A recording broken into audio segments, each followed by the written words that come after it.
सत साहिब सतगुरुदेव की जय।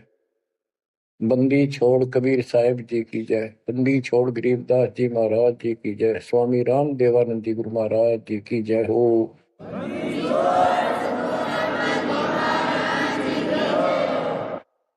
सर्व संतों की जय, सर्व भक्तों की जय, धर्मी पुरुषों की जय। श्री काशी धाम की जय, श्री सुब्राणी धाम की जय, श्री क्रोथा धाम की जय, श्री बरवाड़ा धाम की जय। सत साहिब जय जय सतगुरु मेरे की जय जय सतगुरु मेरे की सदा साहेबी सुख से बसियो अमरपुरी के डेरे की।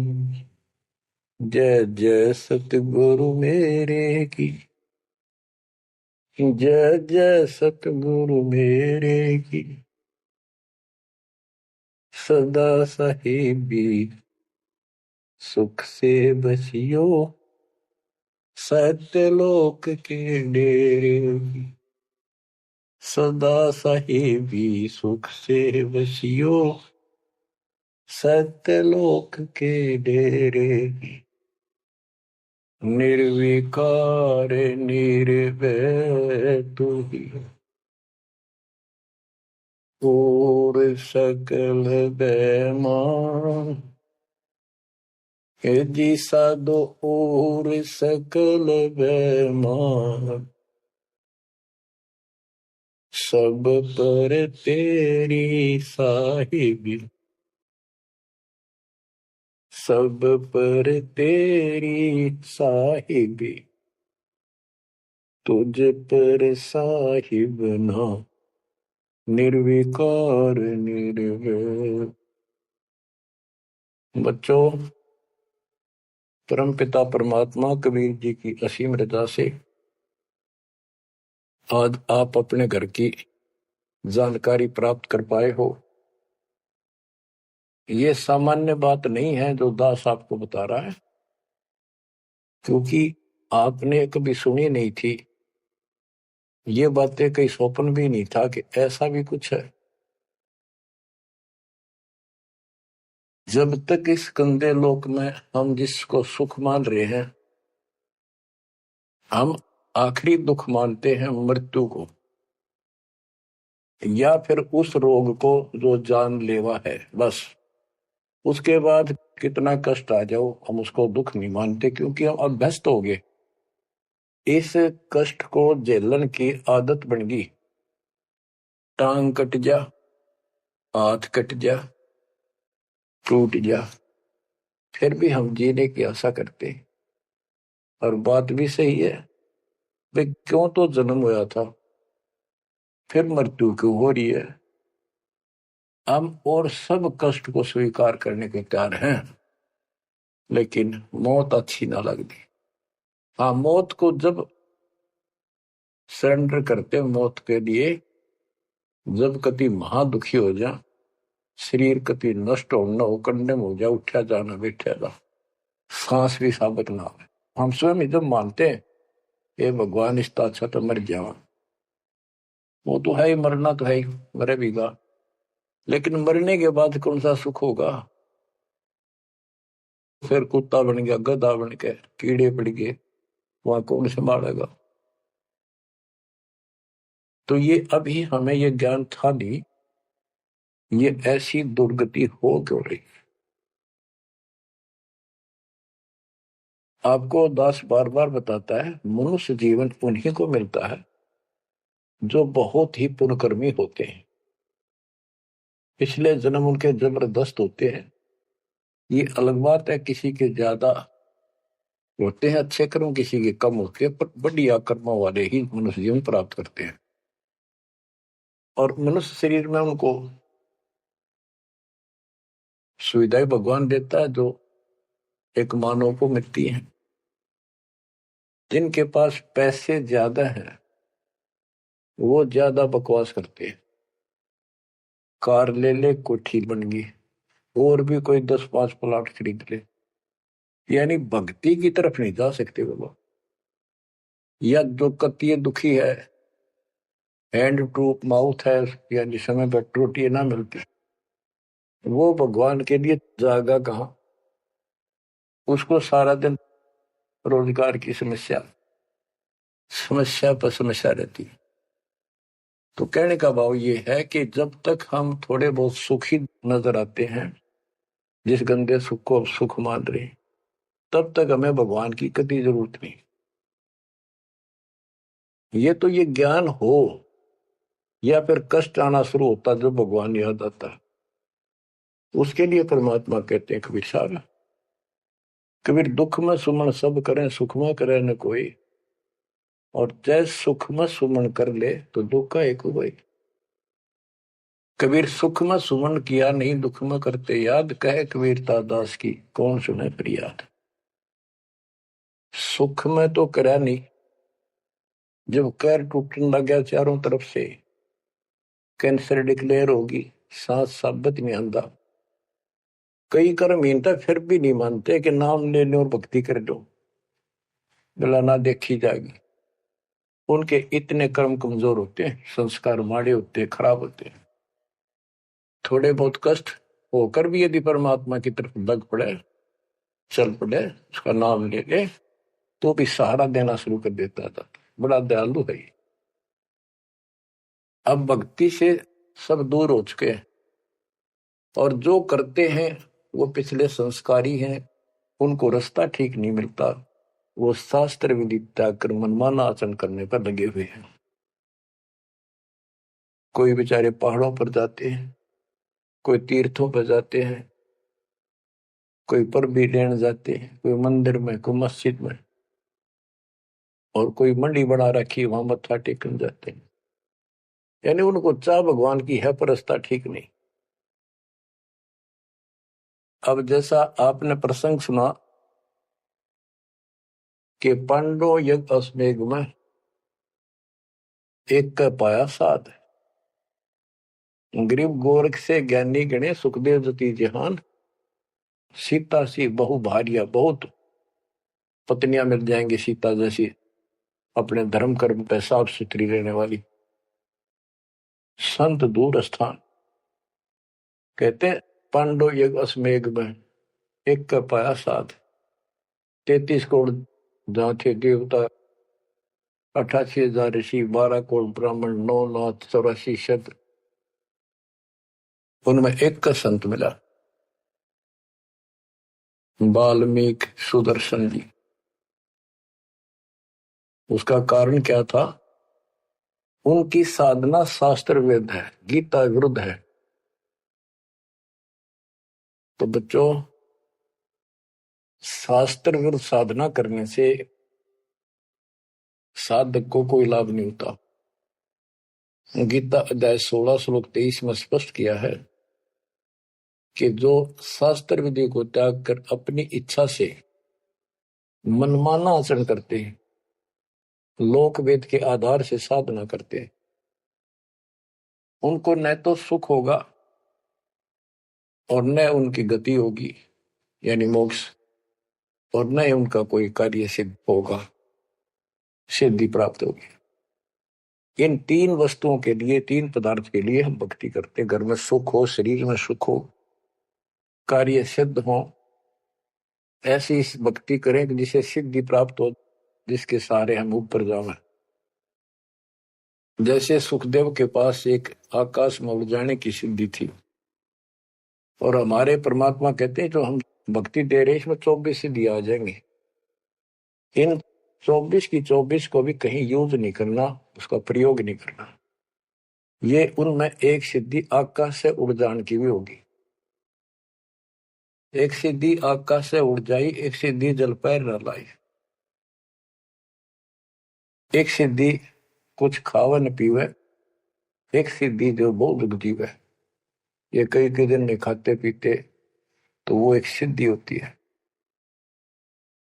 गरीबदास जी कहते 24 को ना मन चावे, सो हंसा सतलोक सदावे।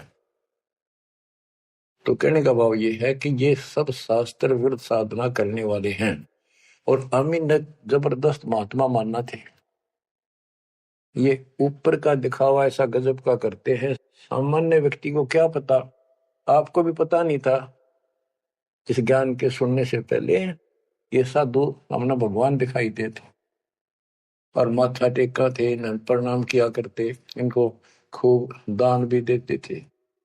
ये पता चला ये तो जड़े डोहा थे। गरीब डिम्ब करे डूंगर चढ़े, अंतर जीनी जूल, जग जाने ये बंदगी करे, ये वो वसूल वजूल। ऊंचे से स्थान पर बैठते हैं ताकि दूर तो दिखे कि महात्मा तपस्या कर रहे हैं, या पहाड़ों पर चले जाते हैं क्यों लोग भी भटक रहे हैं भगवान के लिए। साधु मिल जाए, कोई आशीर्वाद दे दे, घर में बरकत हो जाए, नो हो जाए, नो हो जाए, तो आशीर्वाद लेने जाया करते और वो जंगलों में साधुओं ने ढूंढा करते।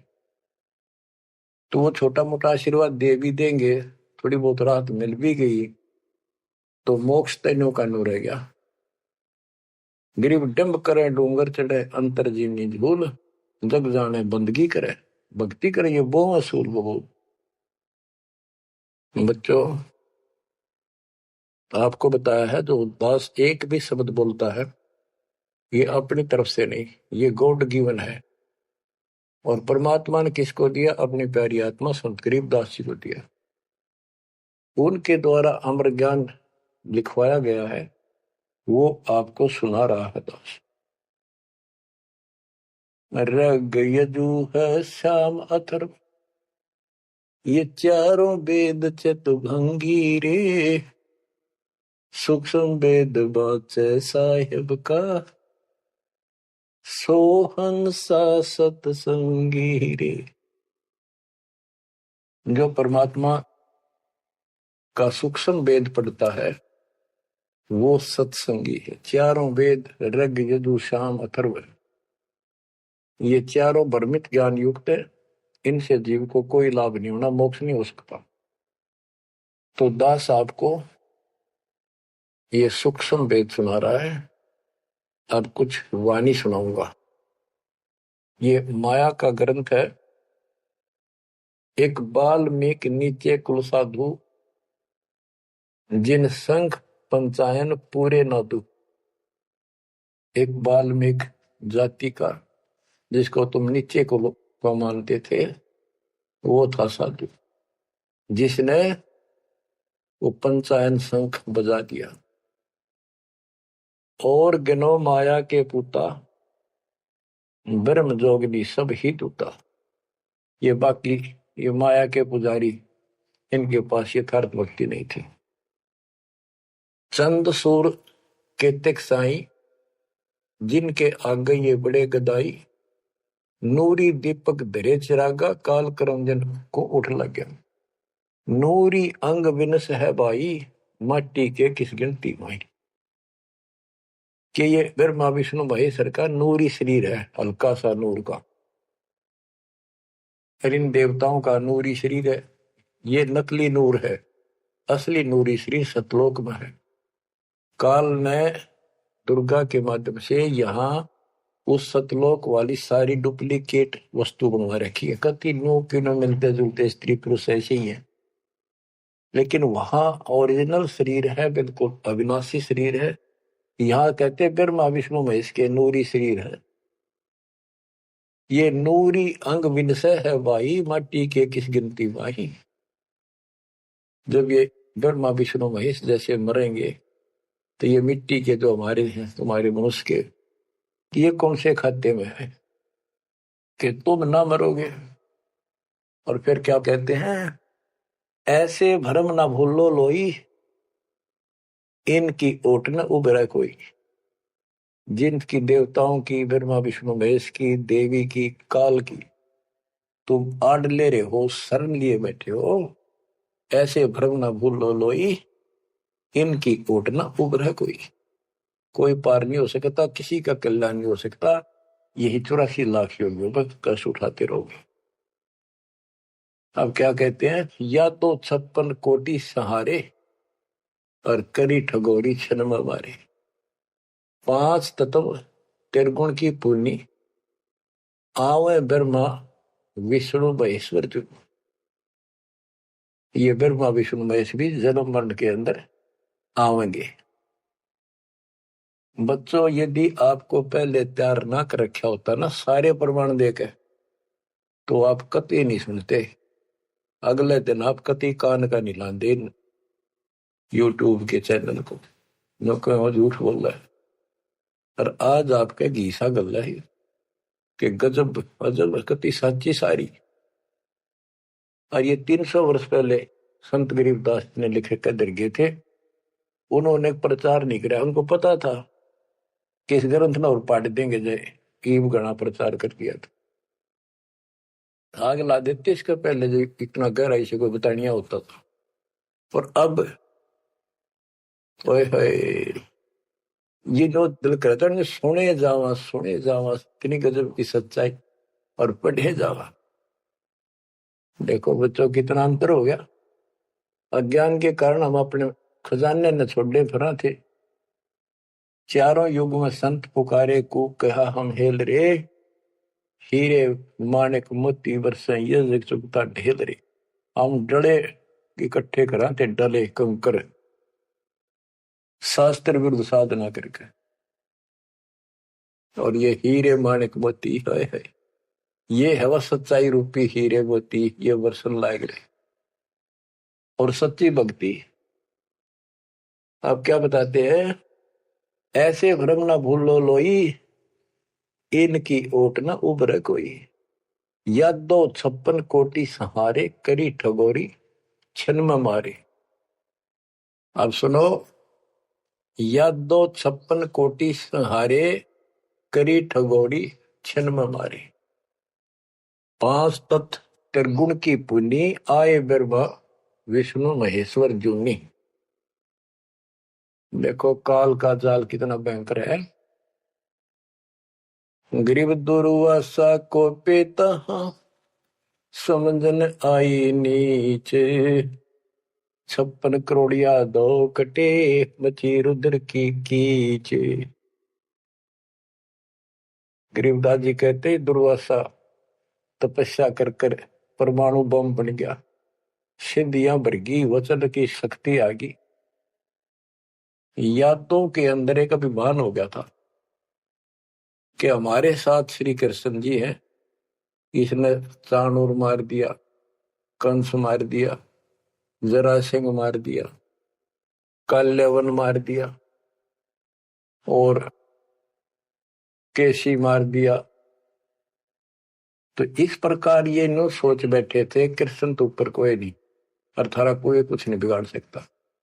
जब उनको ये पता चला यादों को, दुर्वासा जी श्री कृष्ण जी के आध्यात्मिक गुरु भी थे और वो द्वारका की बनी में बैठ के जाके, बनी होती है गांव के चारों तरफ, शहर के चारों तरफ पर जंगल होता था, अच्छे सुंदर वृक्ष होते थे, बहुत बड़े बड़े पीपल वृक्ष नीम सब गांव के चारों तरफ। इतने पहले समझदार व्यक्ति होते थे और चारों तरफ गांव के नीम पीपल और बड़ तीन तो हमने देखे खूब चारों तरफ होते थे। उनसे ऑक्सीजन गांव में जाती थी, किधर की हवा चलो सारी ऑक्सीजन जाती थी। तो उसका एरिया कम से कम आधा किलोमीटर का होता और पूरे गांव के चारों तरफ होती थी।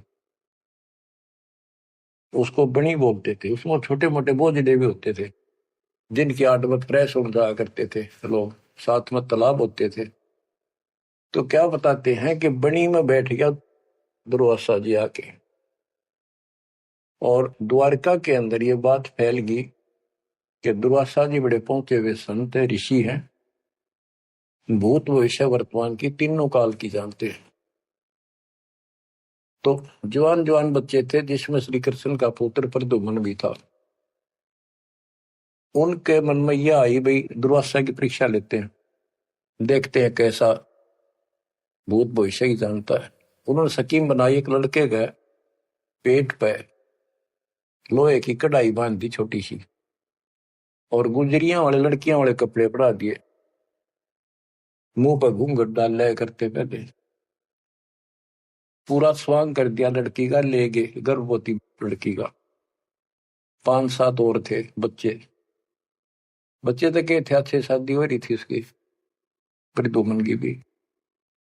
तो वहां बच्चे भी हो रहा था उसके अनिरुद्ध जैसे। दुर्वासा जी से जाकर उन्होंने कहा, हे महाराज, आप तीनों काल की जानते हो, त्रिकालदर्शी हो। ये व्यक्ति है, ये इसकी पत्नी है। इनके 10-12 वर्ष में भगवान ने दया करी है, इसका आश्रय ही है। और ये उतावले हो रहे हैं, ये पूछ लो बेटा होगा बेटी। दुर्वासा ने देखा दिव्य था, गुस्सा में होगा, लाला कर ली, अब ये तो मजाक कर दिया। तो गुस्से में आगे कहने लगा, यह दो कुल का नाश होगा इससे, जो गर्भ है इससे। इस बात से जब गुस्सा हुआ तो भाग गए बच्चे। सारी नगरी में बात फैल गई कि बच्चों ने मजाक कर दिया और दुर्वासा ने श्राप दे दिया या दो कुल का नाश होने का। तो उनको पता था, नगरी वालों को, श्री कृष्ण जी हमारे सिर पर कौन क्या बिगाड़ सकता है। फिर भी दुर्वासा का डर भी घना था, इसलिए श्री कृष्ण जी के पास गए और सारी बात बताई कि भगवान, बच्चा ने मजाक कर दिया, गलती तो है इनकी, और दुर्वासा जी ने श्राप दे दिया, समाधान बताओ। कृष्ण जी बोले, भाई दुर्वासा से माफी मांगो जाकर, इन बच्चा ने भी ले जाओ, उनके चरणों में डालो। ऐसा ही किया गया। दुर्वासा बोला, मेरा वचन मुख से निकल गया, वापस नहीं होता, ये नहीं ले सकता मैं, जाओ। वो आगे, अब सुनते रहियो, इस एक कथा से कितनी बात निकलेंगी, जहां हमारा भूल ला रखी थी। कृष्ण जी के पास आए, बहुत ज्यादा दुख हो गया। सारी नगरी में उस दिन भोजन नहीं बना, इतने दुखी हो गए। श्री कृष्ण जी के पास फिर गए जी, उन्होंने कहा है कि अब मैं कुछ नहीं कर सकता, मेरे मुख से निकल गया सो निकल गया। श्री कृष्ण जी बोले, कैसा करो, ये जो कपड़े बांध रखे थे ना, गाबा ऊपर, कढ़ाई के ऊपर रुई राई थी, और फिर नीचे कढ़ाई थी, कढ़ाई न तो घिसा के कति चूरा कर दो उसको, इन कपड़ों को फूक के और वहां डालो प्रभास क्षेत्र में, दूर यमुना के किनारे। तो उन्होंने सब ने जाकर वो कपड़े, उस लड़की का रूप बना था, वो फूक फाक दिए, दरिया में बहा दिए, और वो कढ़ाई के सान ला के नंबर ला दिया उनके। सारा दिन लगे रहे, पत्थर पे घिसाएंगे, वो चूरा वही पडारा किनारे बजाता रहा। एक कड़ा किसी को दे दिया, भैया तेरी ड्यूटी कई दिन में घिसा, कड़े जो पकड़न के होते हैं ना कढ़ाई के, वो और तो घिसा दिया। वो एक कड़ा उस आलसी पर घिसा को नहीं, थोड़ा बहुत घिसा, बहुत सारा रह गया, उसने नौका ने फेंक दिया। तो सबको ये हो गया, बस समाधान बता दिया श्री कृष्ण जी ने, अब कुछ होने का नहीं, सब निश्चिंत हो गया। कुछ वर्षों के बाद आपस में जरा जरा सी बातों पर, आपस में यादों का, आपस में लड़ाई होने लगी। कोई जरा सी कहते लट्ठम लट्ठा मार दे एक दूसरे, हाहाकार मच गया नगरी में, अकाल मौत होने लगी, पशुधन नष्ट होने लगे। तो नगरी के व्यक्ति फिर गए श्री कृष्ण जी के पास कि हे भगवान, ऐसा कौन सा पाप उगड़ गया इस नगरी का, किसी ने किसी की बातें नहीं सुहाती, जरा सा बोलते हैं लट्ठम लट्ठा हो जाए, मार डाले, अकाल मृत्यु होने लग रही है। कुछ दया करो, रक्षा करो, कारण बताओ, कुछ समाधान बताओ, हमको धर्म पुण्य कहो, वो कर देंगे। श्री कृष्ण जी बोला, भाई जो दुर्वासा ने श्राप दिया है ना, अब वो फल गया, उसके कारण ये सब कष्ट आ रहे। तो नगरी के लोग बोले, जी कोई समाधान बताओ, आप तो मालिक हो, सारी सृष्टि के रचने वाले हो, आप तो सब कुछ कर सकते हो। कृष्ण जी बोले, ऐसा करो, सारे नर यादव, छोटे छोटे बच्चे, नवजात लड़का भी हो ना, नर, ओनली मेल, सबको ले जाओ प्रभास क्षेत्र में, यमुना में स्नान करो, स्नान करने से तुम्हारा ये दुर्वासा वाला श्राप खत्म हो जाएगा। तो सब ने वह बात माननी थी, क्योंकि गुरु थे वो और भगवान मान रखे थे। सब नवजात शिशु उस दिन भी जन्म हुआ था उस लड़के को मिलेगी, और वहां जाके स्नान करने लगे। नगरी में कवा सुनी सबकी हो रही थी, आंख बड़ा थी एक दूसरे की। और जो कढ़ाई का चूर्ण, लोहे का चूर्ण बना कर डाला था, उसके एक घास उग गया तीखे पत्तियों वाला, जैसे डाब होती है कुछ उस कुसा जैसा, लंबा लंबा पठेरा सा सर जैसे, और इतने तीखे जैसे हम कई बार खेतों में ईख होता ना, ईख के पत्ते बहुत तीखे होते हैं, जरा सी सावधानी ना बरते तो हाथ में काट देते, वो उंगली में पूरा निशान बना देते थे। और वो तो फिर दुर्वासा के श्राप के थे। वहां पर उस सरकंडन पाड़े सर ने, और एक दूसरे को मारो, वो तलवार का काम करे, गर्दन कटके नारी पड़ जाए। वो 56 करोड़ यादव आपस में कटके मर गए, थोड़े बहुत बचे। फिर कृष्ण जी को पता चला जी सारे कटके मर गए, आप तो को शराब खत्म हो जाएगा, ये सारा कुल नष्ट हो गया। वहां तो विष्णु पुराण में लिखा है, श्री कृष्ण जी गए और उन मूसल पाड़ के हुए, उसने भी रहे थे यादव खुद मार दिए, काट दिए सबको, अकेला बच गया। और फिर जाके एक पेड़ के नीचे बैठ गया। अब वो श्री कृष्ण ने नहीं मारे, उसमें काल बढ़ के मारे। जिसकी पूजा करें, जिसका पुत्र था, उससे का नाश कर दिया। फिर क्या बताते हैं, जो बाली मारा था श्री रामचंद्र जी ने एक वृक्ष की ओट लेकर, बाली को मार के सुग्रीव को राज दिया। सुग्रीव ने फिर रामचंद्र जी की हेल्प करी लंका पर युद्ध करने के लिए। वो बाली उसने मारा था धोखा करके, आमने सामने श्री रामचंद्र जी लड़ नहीं सका, उसमें इतनी ताकत थी, 50% पावर खींच लेता था बाली। इसलिए वृक्ष की ओट लेकर सुग्रीव ने बता दिया उसके भाई ने, वृक्ष की ओट लेकर मार सकते हो, वैसे नहीं सामने नाड़ा। वृक्ष की ओट लेकर थोड़ा सा मुंह काटा, तीर ठोक दे। जब 7-8 तीर मारे, जब वो मरा था। फिर बाली ने कहा था जी आपने बहुत बड़ी गलती कर दी, आपका मेरा के रोला था, हमारा भाई भाइयों का झगड़ा था, और फिर लड़ना था, सूरवीर थे आमने सामने आते, आपको पाप लगा, आपने बदला देना होगा। तो रामचंद्र जी ने बताते हैं, कहा कि मैं तेरा बदला दूंगा। श्री कृष्ण रूप में श्री राम जन्मे, और वो ये बाली एक बालिया नाम का शिकारी बना। अब क्या था, वो जो एक कड़ा बच्चा था, पूरा घिसा नहीं, वो एक मछली ने खा लिया, कोई खाद्य पदार्थ समझ गया, वस्तु समझ गया, और वह मछली पकड़ ली उसने, उस शिकारी ने, बालिए ने। उसने जब वह काटी मछली, तो उसमें तो चपकीली धातु निकली। वो ले गया सुनार के पास, उसने सोची कोई चांदी दिखा है। सुनार बोला है लोहा बहुत गजब का है, चांदी नहीं है। लोहार के पास ले गया, लोहार से कहा कि इसका यू तीर बना दे मेरा, जहर में बुझा के, तो इसको विशेष रखूंगा, अलग से कोई भयंकर जानवर आ गया, शेर शार, तो उसको मार दूंगा अपने जीवन रक्षा के लिए। तो उसने वो तीर बनवा लिया उस कड़े का, जहर में बुझवा कर, पॉइजन युक्त करवा लिया। वो बालिया नाम का शिकारी सारे दिन से भटक रहा था, उसको शिकार नहीं मिला। और श्री कृष्ण जी वृक्ष के नीचे लेटे हुए थे, और उसने अपने एक घुटने पर दूसरा पैर रखा था, तलवार सामने दिखाई देता, उसमें पद्म था, और पद्म चमक रहा था खूब, उसकी रोशनी होती है पद्म की, जैसे 100 वाट का बल्ब हो। अब शिकारी ने देखा उस दुर्मट टहनी नीचे तक टिकी हुई थी वृक्ष की, अच्छी खासी बढ़िया सी छाया थी, आराम से वो लेटा हुआ था गर्मी से बचाव के लिए।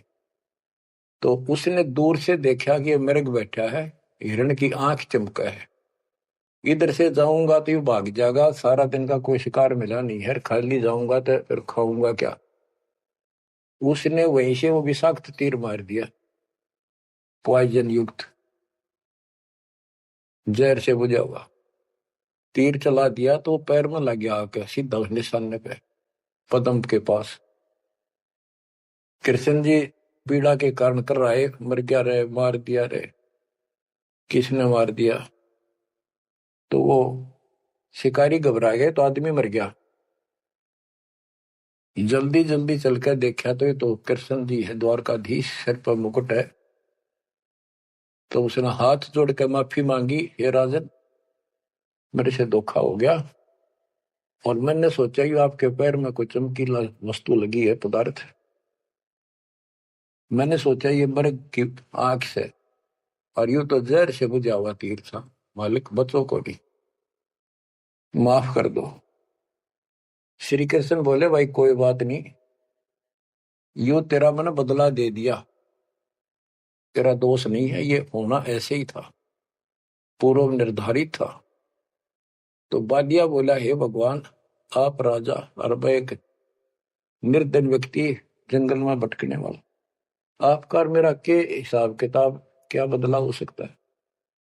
तब श्री कृष्ण जी कहते भाई तू बाली था, बड़ा बलवान था, सुग्रीव का भाई था, और मैं रामचंद्र रूप में अपनी पत्नी की खोज में भटक रहा था, और तेने अपने भाई को दुखी कर रखा था। उसने मेरे से वायदा किया, सुग्रीव ने, तेरी मदद कर दूंगा, मेरे भाई तो मेरा राज दिला दे। तने सीधे हाथों दिया नहीं तो युद्ध करना पड़ा, वृक्ष की ओट लेकर मैंने तू मारा, वैसे नहीं मार सकता था, वो मेरे से गलती बनी थी, धोखे से मारा तेरे, आज तूने भी मुझे धोखे से मार दिया, मैंने अपना बदला दे दिया, अब तू जा, और हो सके तो पांडवों को बता दे जाके, मेरे रिश्तेदारों को, कि ऐसे ऐसे हो गया, सारा यादव को लड़का मर गया, श्री कृष्ण भी अंतिम सांस गिराए। इतने में कुदरती, सारा खेल काल का, वो कुदरती आगे पांचों पांडव कुशल मंगल पूछने के लिए रिश्तेदारों में आ जाते रहते हैं। पता चला नगरी सारी कटका मरी पड़ी है, इधर उधर खोजा, उस बालिए ने बता दिया, उस पार दिन शिकारी ने बता दिया, आप किसने खोज रहे हो, कौन हो। वो बोले हम पांडव हैं, श्री कृष्ण के हम रिश्तेदार हैं, और ये तो नाश हो गया, श्री कृष्ण जी भी ना पाया। उसने बता दिया ऐसे उस वृक्ष के नीचे पड़ा है, वो अपनी ना बताई गलती के, देख उठ दे नौका कहो तो खिस गया, वो वहां आ गया। तो श्री कृष्ण जी से उन्होंने पूछा जी क्या कारण हो गया। तक वही ऐसे ऐसे बच्चा ने मजाक कर दिया था, दुर्वासा ने श्राप दे दिया, या तो होनहार थी और होनी थी। अब सुन ले, तुम मेरे खास रिश्तेदार और भगत हो भगवान के, मेरा आपसे बड़ा अच्छा लगाव रहा है, ये मेरी अंत समय की बात सुन लो। तुम इस राज को अपने बच्चे को दे दो, परीक्षित को, और तुम हिमालय में जाकर तप करके शरीर में समाप्त कर दो। तुम्हारे ऊपर महाभारत में किए हुए वो पाप कर्म लगे हुए हैं, तप करने से वो कम हो जाएंगे। अब अर्जुन पे उस समय रुका नहीं गया, क्योंकि गीता बोलते समय उसने कहा था कि तुम्हें कोई पाप नहीं लगेंगे,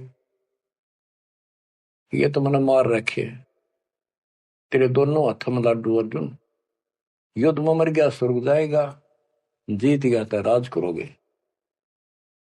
उस समय अर्जुन बोला भगवान आप पश्चात ऐसी परिस्थिति में हो, अब ये बात मैंने बोलनी नहीं चाहिए, लेकिन ये परिस्थिति पहले भी आई थी, जब आपने मेरे भाई युधिष्ठिर को दुखी होते को देख के, हमने जो बताया था कि इसको बड़े भयंकर स्वप्न आ रहे हैं, कष्ट है, सारी रात जागता रहता है, खाता नहीं पीता नहीं, बड़ा कष्ट में है, तो आपने बताया था कि तुम्हारे ऊपर वो पाप है जो तुमने महाभारत में बंधुघात किया था, उसके कारण ये कष्ट आया है।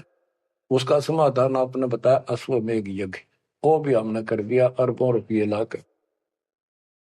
आज आप वही पाप फिर बता रहे हो।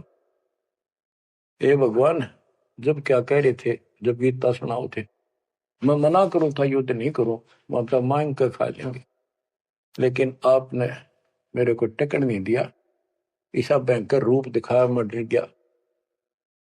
मैंने सोच लिया था जो युद्ध ना करूंगा तो यूं मारेगा, एक बार और दिखा दिया ऐसा भयंकर शरीर, मेरा तो वैसे हार्ट अटैक हो जाएगा। इस कारण से मैंने युद्ध करना स्वीकार कर लिया। हे भगवान, आपको हो हिमालय चले जाओ, राज छोड़ जाओ, ये कोई सा भी लाडू हाथ में कोई नहीं, ना युद्ध में मरे और ना राज रहा। ऐसा धोखा आपने कराया क्यों? आप तो हमारे खास थे, रिश्तेदार थे, सारा कुछ हो। तब कृष्ण कहता, भाई मुझे नहीं पता वो क्या हुआ और क्या नहीं हुआ, और मैंने क्या कहा था, अब मुझे कोई याद नहीं, इस स्थिति में नहीं हूं मैं। युधिष्ठिर बोला, अर्जुन इस समय ये बात ना करें, हो लिया जो हमारे भाग में था हो गया। श्री कृष्ण बोला, या कोई नर या दो नहीं बचा है, लेडीज हैं केवल, इनको ले जाओ, इनकी रक्षा करो, अपने साथ ले जाओ वहां पर, या इनको जंगली लोग दुखी करेंगे, इनकी इज्जत लूटेंगे, ले जाना। और मेरे शरीर को फूक के बॉक्स में डाल दियो, बॉक्स में, लकड़ी के में। तो उन्होंने ऐसा किया, फूक के बॉक्स में डाल दिया, उसको दरिया में बहा दियो।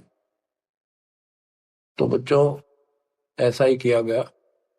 अब चारों पांडव तो आगे, और अर्जुन की ड्यूटी लाए, तुम सब लड़कियों को लेकर, औरतों को, और आ जाना। तो लेकर अपने घोड़े खच्चर उन्हें बैठा बठू कर चाल पड़े। रास्ते में बिल्ला ने, जंगली लोगों ने उनको घेर लिया, अर्जुन के साथ युद्ध करे, अर्जुन पीटा, अर्जुन पर वो धनुष उठा भी कोई नहीं, जिसने महाभारत के युद्ध में लाखों आदमी मार दिए थे, उठा नहीं, उससे जो खड़ा खड़ा पिटे। वो क्या करा उन दुष्ट लोगों ने, दुष्ट औरतों को ले गए, धन लूट ले गए, और थोड़ी बहुत बची उनको लेकर अर्जुन अपने घर आ गया, वहां इंद्रप्रस्थ आ गया। फिर वो कोस रहा है श्री कृष्ण को, कितने सारे धोखा करे हमारे साथ, नाश करवाना था, युद्ध करवाया, जब तक मेरे में ताकत देती, एक मारू था 10 मरे थे, और आज मेरा हाथ भी ना उठा, धनुष तो दूर की बात है। गीता में ये काल कहता है कि मैं बलवानों का बलवान, बुद्धिमानों की बुद्धि में ही हूं। वहां तो शक्ति देती नाश कराने, वह छीन ली वापस। ऐसे धोखेबाज भगवान की भक्ति करके हमने असंख्यों जन्म नष्ट कर दिए बच्चों। अब बताओ, अब सुनो इस कथा का निष्कर्ष। ना तो पांडवों को स्वर्ग मिला, नरक में पड़े, ना वो राज रहा, और जैसे किसी ने श्राप दे दिया, ये 3 ताप के अंतर्गत कष्ट होता है, वो 3 ताप का कष्ट भी श्री कृष्ण जी से समाधान नहीं हुआ। पहले कह दिया कि इसको घिसा के सारे कढ़ाई को, कपड़ों को फूक कर उस चूरे को जमुना में डाल दो, तुम्हें ये दुख नहीं होगा, दुर्वासा का श्राप कष्ट नहीं देगा। वो सारा कर दिया, फिर बोले कि उसमें स्नान कर लो, जमुना में नहाने से सारा श्राप कट जाएगा। वो बेचारे नहा भी लिए, वो श्राप तो कटा कोई ना, वो कट कर मरिए। तो ये नकली जितने संत हैं, नो धोखा दे रहे तुम्हारे साथ, वह ऐसा चढ़ा दो, वहां स्नान कराओ, पर भी में नहा लो, कुंभ का मेला बड़ा, पर भी में नहा लो, मुक्ति हो जाएगी, है उस तालाब में नहा लो, तीर्थ में, वहां मुक्त हो जाएगा। ये नो बिरान मट्टी करे, कुछ होना जाना नहीं। तुम कौन राम का जपते जापम, ताते कटे ना तीनों तापम। अब क्या बताते हैं, ऐसे भरम न भूलो लोई, इनकी ओट न उभरे कोई, या 256 कोटि सहारे, करी ठगोरी छन मोरे, 5 तत्व त्रिगुण की पुनी, आए ब्रह्मा विष्णु महेश्वर जोनी। अष्ट सिद्धि नौ निधि मन के पोए, जा पर ब्रह्मा विष्णु महेश्वर रोए। नौ अवतार पार ना पाए, ब्रह्म जोगिनी सब डकाए। कृष्ण विष्णु कन्हवा भगवाना, ब्रह्म जोगिनी संग खिलाना। 14 लोक रसातल कूटे, कोई गुरुमुख साधु बिरले छूटे।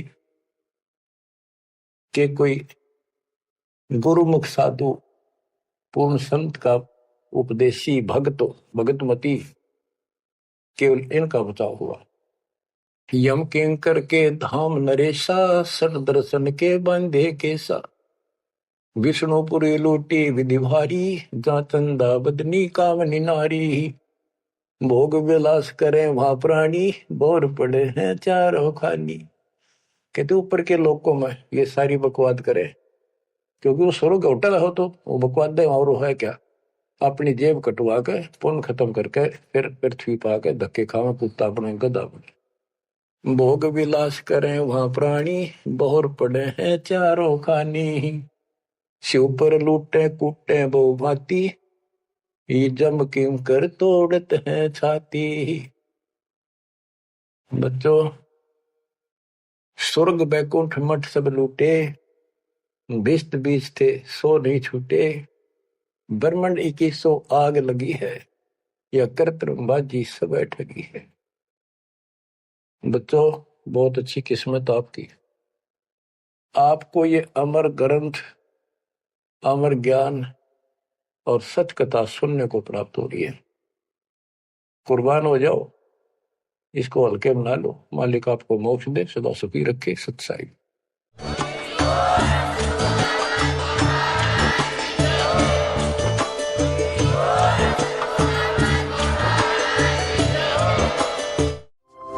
सत्साहिब सभी भक्तों को अभी तक अपने गुरुजी का सत्संग सुन लिया है तो इस वीडियो को लाइक करके कमेंट करके चैनल को सब्सक्राइब कर देना। सत्साहिब जी।